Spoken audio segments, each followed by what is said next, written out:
first of all, we need y'all to know that we recording in the daytime. That's why we in uniforms. That's why we're in uniform. It's not at night. Second of all, I got a hot take, and I need your opinion. I need your brutally honest opinion. Okay, let's go. All right. So, we've been going to all these high schools. Mhm. We're doing presentations, trying to make sure that we get enough information out for those high school seniors that are getting ready to graduate, right? Right. In that, the majority of the kids that we talk to say that they're going to college. Here's my take.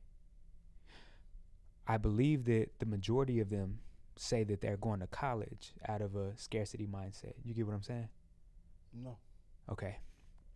What I'm getting at is, I think that they don't know what all their options are. And out of the necessity to feel like they have something planned, they're saying they're going to college. And in a lot of cases, they very well may actually go to college, but they never have the intentions to finish it because they never wanted to go to college in the first place. They just didn't have any other options, or they felt like they didn't have any other options, which, if you ask me, I believe is more detrimental to the student or to the kid, because they run the risk of tricking themselves into believing that they're actually doing something when they never had the intentions on finishing in the first place, which means that if an opportunity does present itself, they don't take advantage because they've already tricked themselves into believing that they already got something in the chamber for them to do when they never plan on finishing it in the first place. I think that's why the dropout rate is as high as it is, and I think that it is unfortunate.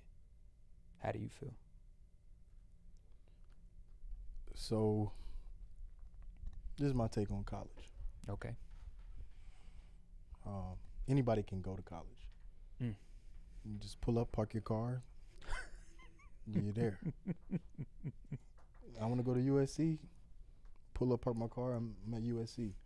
Right. You could put a backpack on and walk right into the classroom. Oh, hold on now. Point is this, right? The education system is designed for all these kids to pass or make it to the 12th grade. It's easy. It's almost effortless to make it to the 12th grade. Okay. Right. Because the standards have been watered down. Would you agree?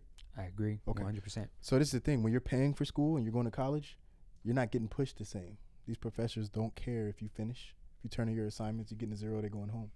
So the initial inclination to finish, it's not there. Mm. And they're not used to that. They're not self-motivating. Because, I mean, in 2024, after COVID, a couple years after COVID, right, like, they don't know how to motivate themselves. They don't have good study habits. And a lot of these kids think they're just going to turn that shit on once When they get to college. Yeah, when they get to, I'll take school serious when I get to college. You still counting on your hands. You don't know your whole multiplication tables, but you're going to college. Don't start that. Don't start that. Don't start that. Hey. I'm not trying to be funny, I'm being serious. Okay. Right. Like people are graduating people are getting degrees, or high school diplomas, and they can't read. We have had 2 to 3.7 GPA come in and can't pass the ASVAB. I had a degree. I had a college degree, fail the ASVAB. What is that saying? Yeah. What is that saying? That's saying that the diploma that I got in 2006, don't do the math on that, in 2006 ain't the same as the diploma they're getting in 2024. No. These GPAs are hallucinations of what a real GPA is. Mm. There are some kids that actually earn it, but the question is, are they retaining the information that they're getting, and are they being pushed through? They're relying too much on calculators. They're relying too much on GPT. Essays, you can't take those serious anymore because you don't know. Most of these degrees you can get online and never show up to the class. I had a whole physical fitness certification, and I never even saw an instructor. That's crazy. And I'm in a classroom online taking these classes with these people, and I don't know if Buddy's 300 pounds with a 40% body fat, but guess what? We got the same credentials. That's wild. So like all of this it's not a real thing, and it's not for everybody. And the problem is in the education system, it's being promoted like this is the next step. And that's one of the things that I try and drive home whenever I do presentations. I try and let them know, like, look, I'm not coming in here to tell y'all that this is the way, but it is a way to make it happen.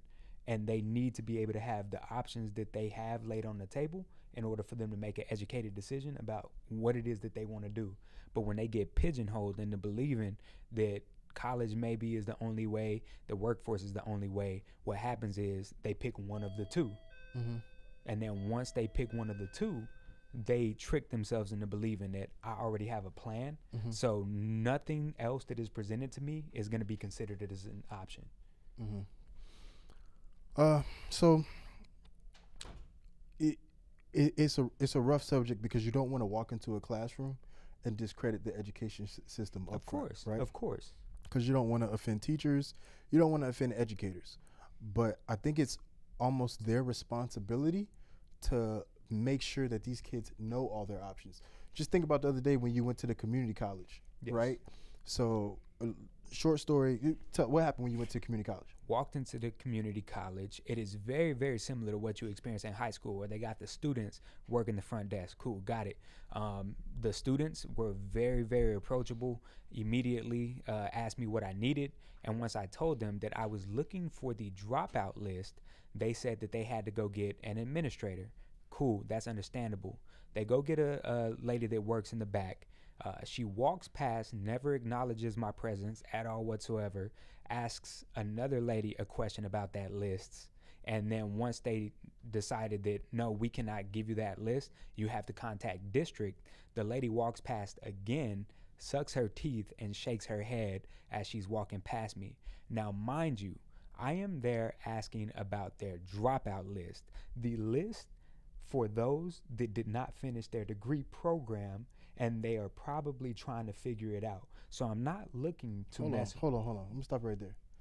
So you trying to help people? Trying to help people, bro. Trying to give people, a purpose, Opportunity, a paycheck? chance. Who do you think you are? Who? The crazy thing is, bro, is it would be different if I was in there trying to take from their active student populace. I asked for the dropout list. So this is the thing. You're too nice. I tell you shit all the time. You're too nice. Cause she suck her teeth at me. What you suck your teeth at me for? I ain't do nothing to you. And this is the thing. Check this out, right?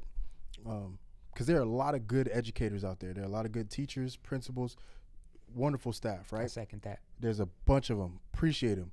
Y'all get coffee on Fridays. You heard it here first.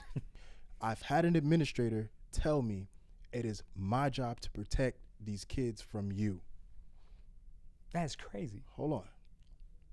And I said, ma'am, it is my job to protect you from terrorists, from any threats against the Constitution. What did she say? She looked at me, she said, I understand what you're trying to do, but if these kids want to pursue a career in the military, then they can come find you. My only thing to this is, by the time they come find me, they're already messed up, they're already drugged up, they've already been arrested, they already have a whole bunch of stuff on their criminal record, or they have basic disqualifiers that they did not know about. So the thing is this, you're choosing to go to college, got it. Now you change your mind because military is your last resort. Now you get disqualified because you have active asthma. Wouldn't it be nice to know in the 12th grade if you have active asthma? Because when you find out that you can't join the military, you might want to study a little bit harder. Yep. But the problem is there are these people who have their own agenda or their own beliefs, and they inflict it on the kids, and just give them the option. Just give them a choice. Yep. You know what I mean? Everybody can't be a Marine. Trust me. I can probably find, the most we ever found was 9 kids in one school. 9 kids in one school, right? But like, everybody doesn't have to go to college. And in 2024, the debt to income ratio, you're going to be paying that off until your 50s. You're going to be paying off student loans And it's for years. The one debt that you cannot get rid of when you die. You are transferring that debt to the next person in your family lineage. That's crazy. Well, that's big business, because that's how you keep those companies. Sally Mae used to destroy us. Man. A lot of y'all know about Sally Mae, but go ahead and look her up. I may or may not still be paying Sally Mae. Just saying. Because I tried to go to college. When it's all said and done, I need y'all to understand this is what we are dealing with on a daily basis, right? And it's not as if we are out here trying to trick anybody into joining the military. Like you said, the likelihood is you don't qualify in the first place. But we are trying to make sure that we have our bases covered. And if there's an opportunity for you to have, that we have the ability to present it to you and allow you to make that decision. But we have to at least be given the chance. We have to at least be given a chance. I get it. A lot of people, they aren't, they may or may not be supportive of everybody's supportive of military when it's 4th of July, when it's Veterans Day, right? Everybody wants to, thank you for your service. Yep. And all of that, right? Thank you for your service, right? But then when it's your turn to step up and do something, then it's a problem. Cool, I get it. But I'm gonna leave you with this: that life you live, the freedoms that you have, somebody got to pay for it. Somebody got to pay for it, and it's all fun and games until somebody from Russia is parachuting in your backyard. Why you like? I was trying to be serious. I was trying to get my Samuel L. Jackson on. Why you messed it up? I ain't want to say it no more. Hey, we get what you say. To somebody from You need to work on your bearing. Yeah, you're right. You need to you're work right. on your bearing. I'm done. It's a wrap.